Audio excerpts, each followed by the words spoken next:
Hapa kumepangwa draw ya hatua ya makundi ya ligi ya mabingwa barani Afrika na klabu yetu Young African Sports Club imeangukia kwenye kundi B, kundi ambalo limehusisha timu kama Al Ahly kutoka Misri, kuna timu inaitwa FAR Rabat kutoka Morocco na kuna timu inaitwa JS Kabylie kutoka Algeria.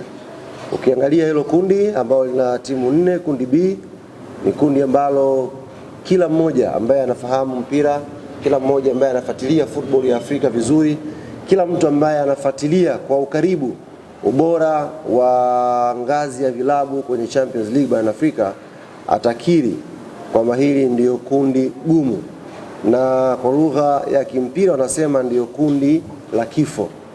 Kwa nini ni kundi gumu na ni kundi la kifo? Ni kwa sababu ya ubora wa timu zote 4 ndani ya hilo kundi.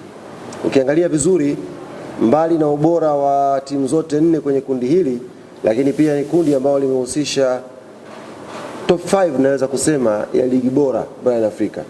Kuna ligi ya Misri hapo, kuna ligi ya Morocco, kuna ligi ya Algeria na kuna ligi kuu ya NBC ya hapa Tanzania. Zote hizi zinaangukia kwenye 5 bora ya ligi zenye ubora mkubwa barani Afrika. Kwa hiyo sio kundi jepesi, sio kundi lele mama. Na sisi uongozi wa klabu Young Africans tunakiri kwamba hili ni kundi gumu na ni kundi ambalo halitabiriki mpaka tunavyozungumza sasa hivi.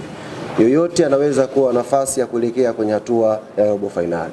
Na sisi kama club tunaanza mipango yetu sasa hivi kuhakikisha tunakuwa timu moja katika 2 ambazo zitaqualify kuelekea hatua ya robo finali inshallah.